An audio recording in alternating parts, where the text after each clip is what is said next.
그러니까 전혀 상황을 이해 못하고 내가 뭐 왜 그러지라고 하고 그랬으니까 그냥 끝난 다음에 그러니까 또 똑같은 일이 벌어진 거예요.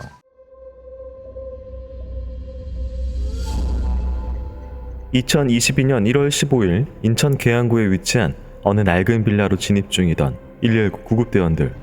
그리고 한 집 앞에 도착하자 그 안에서 여성의 울음소리가 새어나오고 있었습니다. 문을 열고 집 안으로 들어가자 한 여성이 급하게 달려나왔습니다. 문을 열자마자 여성분이 울면서 달려나왔어요. 다급히 안방을 가리키며 엄마가 잠든 채로 일어나지 않는다고 빨리 봐달라고 하더라고요. 아무리 흔들어 깨우고 소리를 쳐도 안 일어난다면서요. 여성이 안내한 방으로 들어가자 침대 위에는 그녀의 엄마로 보이는 60대 여성이 누워 있었습니다. 그런데 누워있는 그녀를 자세히 살펴보던 구급대원은 조금 당황스러운 듯 고개를 갸웃거렸습니다. 방에 들어갔는데 여성분이 입을 벌린 채 코를 골고 있더라고요. 깊은 잠에 빠진 것 같았어요. 이상한 점은 입 주변에 거품 같은 분비물이 묻어있는 거였는데 하여튼 숨을 쉬면서 잠들어 있는 게 분명해 보였습니다. 그녀가 단순히 깊은 잠에 든 것처럼 보였다는 구급대원들. 그들은 신고자인 딸에게 엄마의 평소 수면 습관과 복용 중인 수면제가 있는지를 물었습니다. 엄마가 지병도 있으시고 평소 잠을 잘 못 자서 수면제를 처방받은 적이 있어요. 요새도 밤마다 평소 드시던 약에 수면제 그리고 쌍화탕 이렇게 3가지를 먹었고요. 약이 좀 쓰다고 하셨거든요. 다 평소 먹던 건데 왜 깨어나질 않는 건지. 구급대원은 우선 그녀의 엄마를 병원으로 후송했고 다행히 모치는 입원 치료 중 깨어났습니다. 그런데 어딘가 지쳐 보였던 그녀. 곧이어 모치는 전날 저녁에 먹었던 수면제가 문제였던 것 같다고 말했습니다. 그렇게 며칠간의 입원 치료를 받고 집으로 돌아간 이들. 그런데 그로부터 약 8개월 후 119에 신고 전화가 걸려왔습니다. 신고 내용이 가족이 안 일어난다고 빨리 와달라는 거였어요. 근데 주소가 좀 익숙한 거예요. 현장에 가보니까 8개월 전에 왔던 그 빌라였어요. 혹시 그 여성분이 또 수면제 때문에 못 일어나시는 건가? 그런 생각으로 올라갔죠. 하지만 이번에 구급대원에게 문을 열어준 것은 딸이 아닌 아들이었습니다. 이날 신고는 아들이 했던 것입니다. 아들은 구급대원을 안방으로 안내했습니다. 그런데 방문 앞에서부터 풍겨오는 냄새. 지난번이랑 다르게 위급 상황 같지가 않은 거예요. 뭔가 이상하다. 근데 안방 앞으로 갈수록 악취 같은 게 나더라고요. 서둘러 안방문을 열었더니 침대 위에 여성이 그냥 곱게 누워 있었어요. 딸이 신고했을 때와는 다르게 다급한 상황처럼 느껴지지 않았다는 구급대원. 그 이유는 안방의 여성을 발견하면서 드러났습니다. 잠든 듯 보였던 여성은 이미 사망한 상태였으며 부패까지 꽤 진행됐던 것입니다. 아들과 딸에게 번갈아 온 구조신고, 그리고 이미 부패되어 있는 시신. 대체 이 집에선 어떤 일이 벌어지고 있었던 것일까?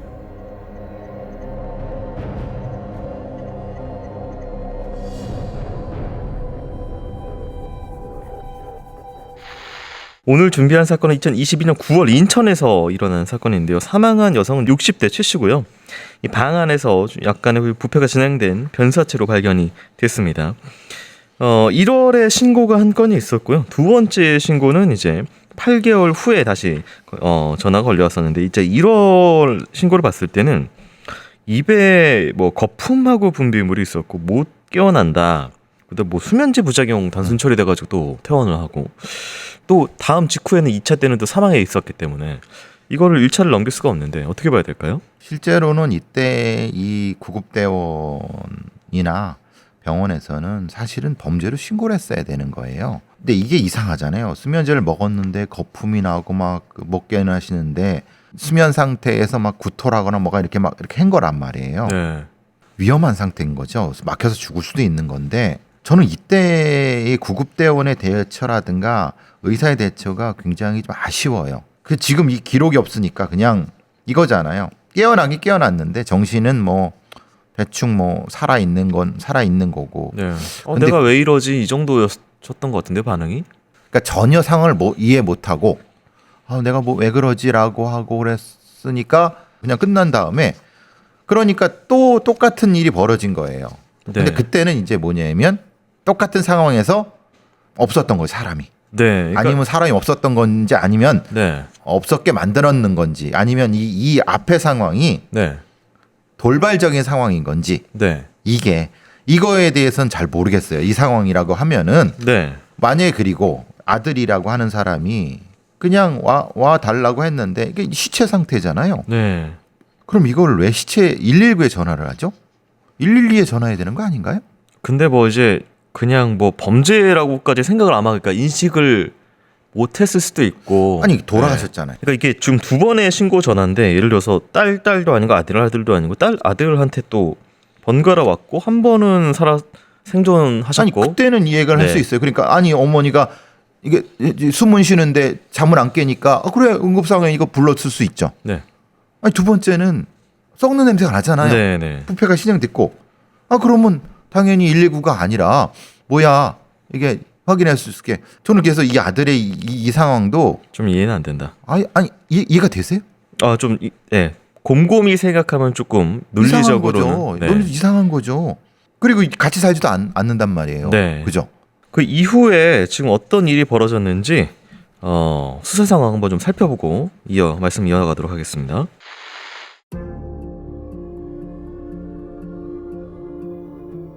현장에 도착한 경찰은 사망한 최 씨를 가장 먼저 발견하고 신고한 아들 김 씨에게 당시 상황에 대해 물었습니다. 어머니와 같이 살고 있지 않은 아들 김 씨가 어떤 경위로 최 씨를 발견할 수 있었던 걸까? 누나도 결혼했고 저도 밖에 나가 사니까 엄마가 많이 허전해 하셨어요. 그냥 오랜만에 밥이라도 같이 먹을 겸 집에 온 건데 엄마가 저렇게. 안부를 묻기 위해 갑자기 찾아왔다는 김 씨. 하지만 그가 만난 건 부패한 엄마의 시신이었습니다. 그녀의 사체를 살피던 구급대원. 그런데 최 씨는 지난 1월 딸의 신고로 발견됐을 때와는 달리 이번에는 입가에 거품 등의 분비물이 묻어있진 않았습니다. 현재로서는 외부 침입 흔적이나 피해자에게 저항 흔적 등이 보이진 않습니다. 면식범 소행이거나 혹은 잠든 채 자연사한 것일 수도 있고요. 더 자세한 건 부검을 해봐야 할 것 같아요. 타살의 흔적으로 보이지 않는다는 현장. 그렇다면 최 씨는 불행히도 잠든 사이에 숨이 멎은 것일까? 하지만 경찰은 최 씨가 꽤 오랜 시간 수면제를 처방받아왔으며 집안에는 최근까지 복용한 것으로 보이는 수면제 스틸록스 정도 발견됐습니다. 게다가 이미 지난 1월 수면제 문제로 입원도 했던 최 씨. 경찰은 혹시 최 씨가 자살을 선택한 것은 아닌지 의심했습니다. 저희 엄마가 자살이요? 그럴 리가 없어요. 누구보다 책임감이 강한 사람인데 저희 두 남매 키우겠다고 엄마가 얼마나 고군분투하면서 사셨다고요. 확인 결과 2011년 최 씨는 남편이 교통사고를 당한 후 이 집의 실질적인 가장 역할을 해왔습니다. 힘든 생활이었지만 최 씨는 성인이 된 자녀들과 함께 병원비와 생활비를 분담해가며 포기하지 않고 지금까지 열심히 살아왔습니다. 강한 정신력의 엄마의 모습을 보여준 최 씨. 그런데 조사 중 그녀에게 상당한 대출이 있는 것이 확인됐습니다. 최 씨가 자기 명의의 보험 계약을 근거로 대출을 좀 받았더라고요. 근데 이걸 상환을 못해서 채권 추심 업체에서 독촉장이 날아왔던 것 같아요. 최근에는 소송까지 걸려서 집이 경매에 넘어갈 위기였습니다. 벼랑 끝에 몰려 있었던 최 씨.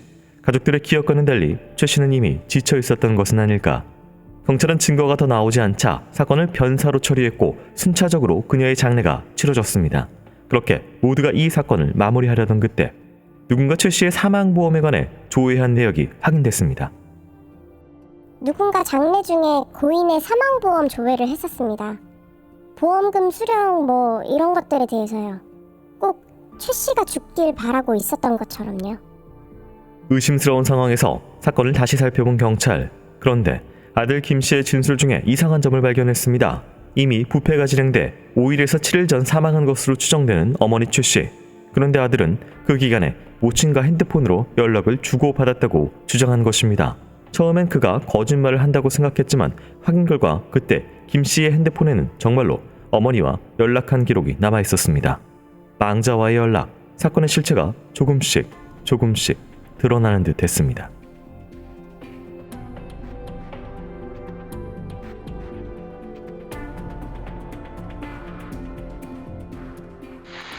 네, 어머니가 남편 사망 이후에 꽤 힘들게 좀 살아오셨던 것으로 보이는데 빚 문제가 또 있었습니다. 그리고 수면제도 꽤 오랜 시간 동안 처방받아 왔어서 이게 혹시 진짜로 정말 극단 선택이냐, 아니면은 뭐 그런 어떤 상황을 좀 이용한 연출이냐, 좀 이렇게 분석을 해볼 수 있을 것 같은데요. 일단 대출이 있는 건 맞아요. 근데 왜 대출이 필요했을까라는 설명이 없어요. 네. 이렇게 설명하면 되는 거죠. 남편이 교통사고를 당하면서 병원비를 감당할 수 없어서 대출을 했다. 네. 그죠? 근데 그러면은 그거는 그 대출은 자식들이 알 거란 말이에요. 11년 됐습니다. 사망하고 지금 이 사건까지는 22년이니까요. 그러니까요. 어떻게 대출이 이렇게 많을 수가 있죠? 그걸 뭐 아직도 갚는 게 이상한 상황이고요. 이상하잖아요. 네. 그 병원비가 아무리 많다 하더라도 뭐 암도 아니고요. 그러니까 네. 이제 문제가 생긴 거는 네. 사망보험 조회를 했어요. 근데 본인은 아닐 거란 말이에요. 왜냐면 이미 장례 기간에 조회를 한 거라서. 그러니까요. 아들 같은 경우에는 일단 발견한 상황에 대해서는 이제 뭐 분가가 돼 있고 누나도 이제 결혼을 해서 오랜만에 왔는데 어머니가 이미 사망해 계셨더라. 근데 이제 본인이 문자 주고받은 내역이 있는데 그 어머니가 사망한 것으로 추정되는 기간에 어머니와 문자를 주고받았다. 죽은 사람과 누가 연락하냐? 그 핸드폰을 소유할 수 있는, 점유할 수 있는, 정확히 말하면 그 사람이 누구냐? 이게 이 사건의 핵심이 되겠죠. 김 씨는 이미 죽은 채 부패가 진행되고 있던 최 씨와 며칠간 연락을 해왔다고 주장을 했는데요. 이게 대체 어떻게 된 일인지 그 수사 내용 살펴보도록 하겠습니다.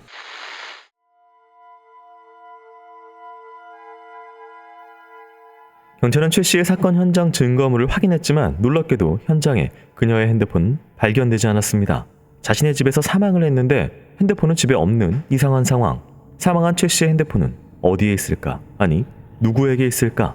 타살에 대한 의혹이 커져가던 중 경찰은 아들 김 씨로부터 놀라운 이야기를 듣게 되었습니다. 엄마 사망보험금 있잖아요. 그거 조회한 기억이 있다고. 근데 제가 알기로 엄마는 사망보험이 없어요. 원래 있었는데 보험금 낼 여유가 없어서 중간에 끊었던 걸로 기억하거든요. 실제로 그녀의 사망보험은 중간에 한번 실효된 이후 본인이 직접 다시 가입한 내역이 확인되었습니다. 재가입 후 사망할 때까지 유지된 보험. 그렇다면 범인은 그녀가 사망보험을 다시 들었다는 사실을 알고 접근한 것일까? 수상한 정황에 조사를 이어가던 경찰은 이내 또 다른 사실을 발견했습니다.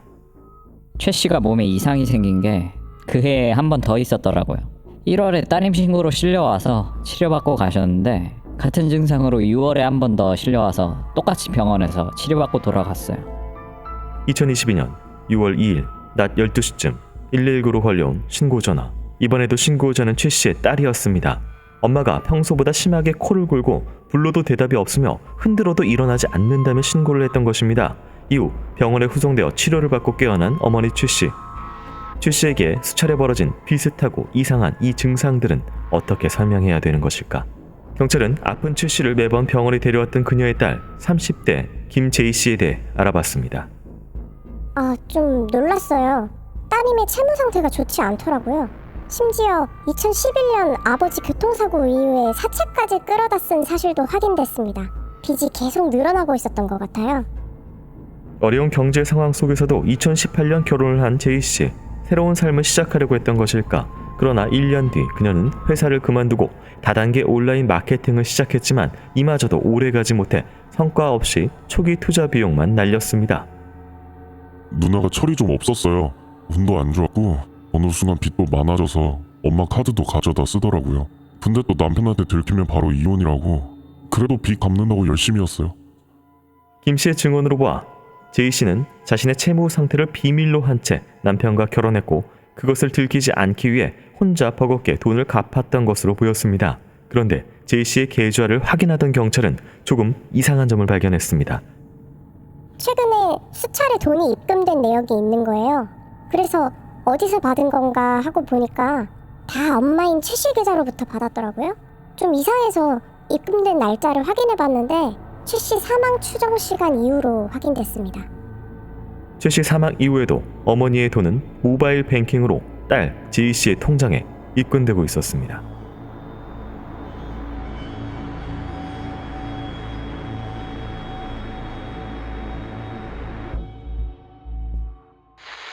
네, 어머니가 생명보험이 있었는데 좀 삶이 팍팍했던지 뭐 돈을 낼 여유가 없어서 이거를 중단했었다. 근데 이게 다시 재가입됐다라는 특이한 상황이 한 번 있고, 이것은 아마도 이 장례 기간에 확인한 사망보험금과 좀 결부가 되지 않을까 싶기도 하고요. 그렇겠죠, 아무래도. 근데 자기의 사망 보험금이 실효된 후에 살린 거잖아요. 네. 누가 살렸을까요? 그거부터 확인해야 되고. 네. 그런데 하필 또 그게 다시 살아난 후에 돌아가셔갖고 사망보험금이 나온 거란 말이에요. 이게 좀 이상하죠.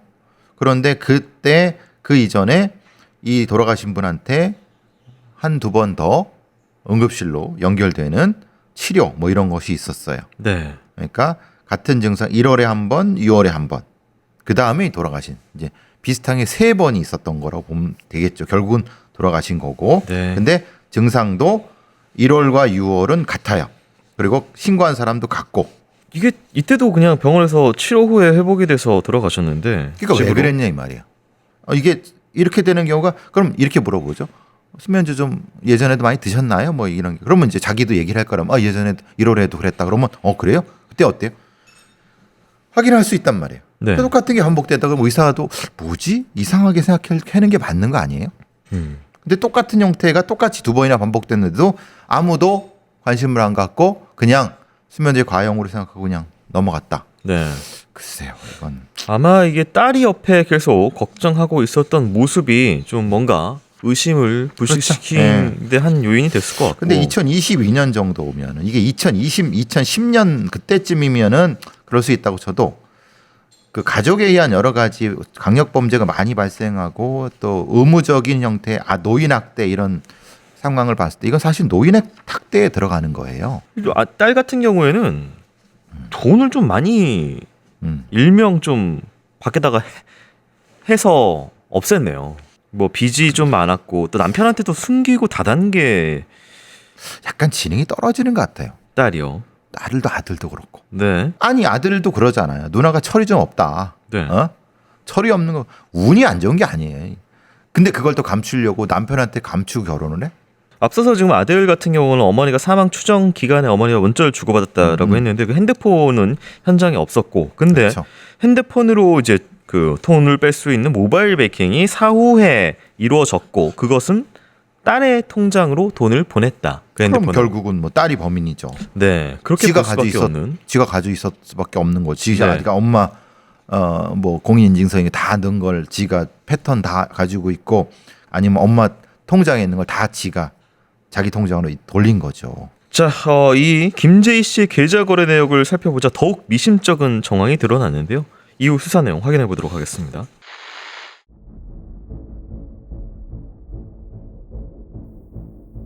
딸 제이 씨의 계좌에서 발견된 이상한 정황은 이뿐만이 아니었습니다. 지난 1월 최 씨는 병원에서 치료를 받고 약 4,500만 원에 달하는 상해 보험금을 받았습니다. 하지만 최 씨는 정작 이 사실을 몰랐던 것으로 보였습니다. 따님이 엄마의 보험금을 몰래 수령했던 것으로 확인됐습니다. 그걸로 빚도 갚고 금세 탕진했더라고요. 이뿐만이 아니었습니다. 경찰이 제이 씨의 인터넷 기록을 살펴보자 최 씨 사망 직전 딸 제이 씨가 가족 사망 시 보험금을 검색한 기록이 발견된 것입니다. 그때 사전에 의뢰했던 최 씨의 부검 결과가 나왔습니다. 그런데 결과를 확인한 이들은 충격에 휩싸였습니다. 부검 결과 체내에서 독성 화학 물질이 발견됐습니다. 사인은 급성 에틸렌글리콜 중독으로 인한 사망입니다. 차량에 쓰이는 부동액으로 추정됩니다. 최 씨의 몸에서 자동차 부동액 성분이 발견되었다는 것입니다. 경찰은 즉시 용의선상에 올린 김재희 씨를 추적 11월 10일 안양시에서 그녀를 긴급 체포했습니다. 그런데 경찰서에 모습을 드러낸 그녀는 의외로 담담했습니다. 아니, 빚이 감당이 안 되니까 개인 회생을 신청했는데 사채 이자가 워낙 높아서 그걸로도 해결이 안 되더라고요. 그래서 엄마 몰래 엄마 이름으로 대출을 좀 받았어요. 운 나쁘게 그걸 또 들켰는데 너무 뭐라고 하잖아요. 질책하고 엄마가 원망스러워서 살해하려 했습니다. 평소에 최 씨가 밤마다 약과 쌍화탕을 꼭 함께 먹는 습관을 알고 있던 딸 제이 씨. 2022년 1월 김제희는 최 씨의 약에 수면제 2알을 섞고 약 3분의 1가량을 버린 쌍화탕에 부동액을 담아 어머니에게 혼냈습니다. 그리고 의심 없이 딸의 약을 받아 마셨던 최 씨. 하지만 김제희의 살인은 실패로 끝났습니다. 막상 침대에 누운 채 거품을 물고 깨어나지 않는 엄마를 보니까 무섭더라고요. 그래서 바로 119에 신고를 했어요. 자신이 죽이려는 엄마를 직접 신고해 살린 제이 씨. 하지만 그녀의 마음은 다시 바뀌었습니다. 또다시 어머니를 살해할 계획을 세운 것입니다. 금융사에서 상환 독촉 전화가 계속 오니까 엄마가 계속 빨리 해결하라고 잔소리를 하는 거예요. 그래서 그냥 이거 빚 회사 때문에 생긴 거고 곧 회사에서 해결해 줄 거다. 그렇게 둘러댔는데 그걸 운 나쁘게 또 들킨 거죠. 동생도 자꾸 2년 전형거리고 집 말아먹었다 그러니까 화가 났습니다. 또다시 원망을 품고 지난 6월 살인을 계획한 김제이. 이번에도 그 방법은 같았습니다. 하지만 아이러니하게도 김제이는 깨지 않는 모친을 보며 다시 119에 신고했습니다. 그렇게 그녀의 사리가 잠잠해진 듯 보였습니다. 그러나 지난 9월 이번에는 엄마 몰래 수령한 보험금을 탕진한 사실을 들키게 된 김제이. 최 씨의 질타 속에 김제이는 엄마에 대한 원망을 다시금 사리로 드러냈습니다. 이번에도 방식은 똑같았습니다. 다른 게 있다면 깨어나지 않는 엄마를 보고도 어떤 조치도 취하지 않은 거죠. 그렇게 최 씨는 사망했고 자신의 범행을 은폐하기 위해 그녀의 핸드폰을 가져가 최 씨인 척 행세를 했던 거죠. 무려 3번에 걸쳐 자신의 어머니를 살해하려고 했던 김제이. 확인 결과 그녀는 자신이 마치 최 씨인 것처럼 행세해 그녀의 사망 보험금을 부활시켰고 어머니의 장례를 치르는 동안 어머니의 보험 종류와 실효된 보험금 수령 가능성 여부 등을 확인한 것으로 드러났습니다.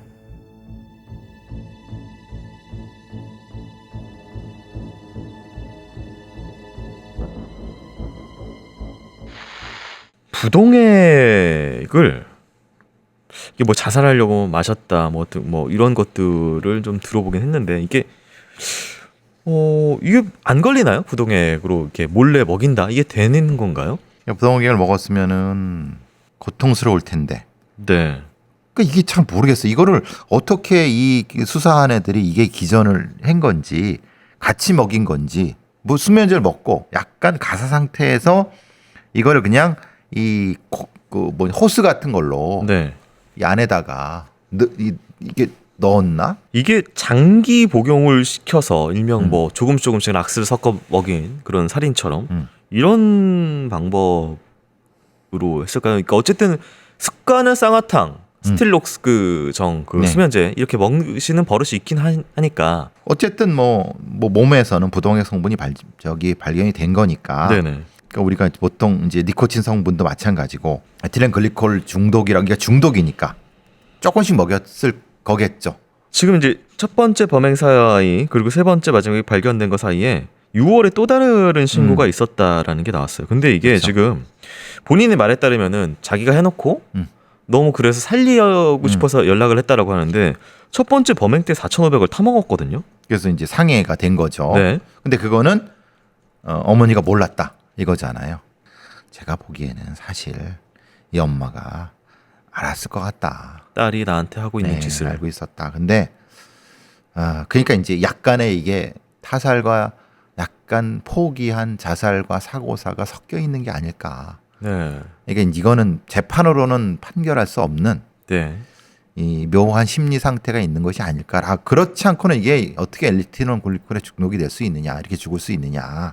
네. 어쨌든 지금 저는 이 중간에 신고해서 살리고 싶어서 살리었다기보다는 그러니까 양이 적었던 거예요. 네, 돈이 나왔고 뭐 그러다 보니까 또 어쨌든 상해보험 또 한 번 더 약간 일명 통나무처럼 어머니를 그렇죠. 예, 그렇게 된 계속 거예요. 뽑으려고 하다가 결국은 죽게 된. 그러면 이 상해보험이라고 하는 거를 사실은 보험사에서 아무 생각 없이 준 거란 말이에요. 네. 아니 그때 확인했어야죠. 다들 그냥 아무런 설마 딸이 엄마한테 그냥 거기에 굉장히 그렇죠. 뭐 매몰돼 있는 아무 생각 없이 네. 결국은 한 번, 두 번, 세 번을 살릴 수 있었는데 그냥 최종 판결을 좀 살펴보도록 하겠습니다. 피고인은 경제적인 어려움을 극복할 목적으로 친모인 피해자에게 부동액과 수면제를 섭취하게 하는 방식으로 살인을 시도하였고 피해자는 저항하지도 못한 채 그 무엇과도 바꿀 수 없는 고귀한 생명을 자신의 자녀로부터 빼앗겨 갑작스럽게 생을 마감하였다. 또한 범죄 이후의 정황도 비난 가능성이 매우 크며 다른 유족으로부터 용서받지 못하였다. 법원은 그녀에게 최종 21년을 선고합니다. 네, 보통 이제 형량으로 봤을 때 유기형 치고는 뭐 적진 않은데 어떻게 봐야 될까요? 살인이죠. 그것도 네. 몇 번을 시도한 살인 미수, 그죠?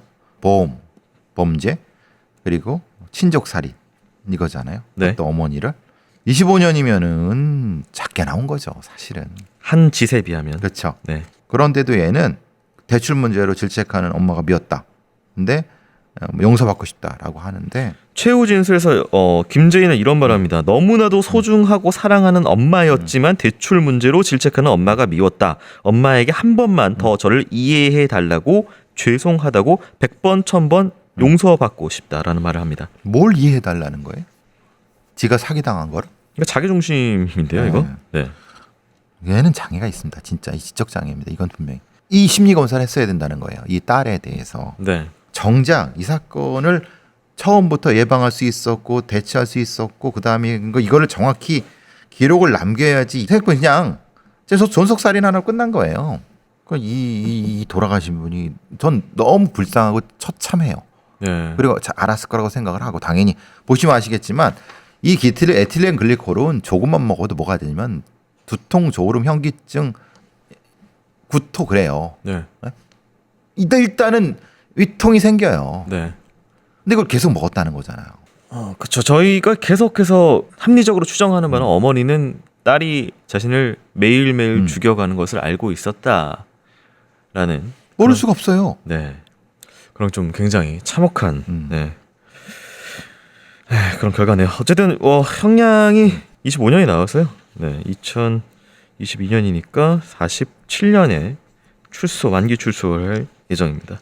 굉장히 이 집안이 어떤 평상시에 관계고 어떤 원소지간이고 어떤 끈끈함이 나와 있었는지 잘 모르겠으나 궁금하네요. 그 집에 어떤 풍경이었는지 평상시에. 그리고 굉장히 긴 고통 속에서 그리고 심적인 고통도 크셨을 텐데 피해자 최 씨의 명복을 빕니다.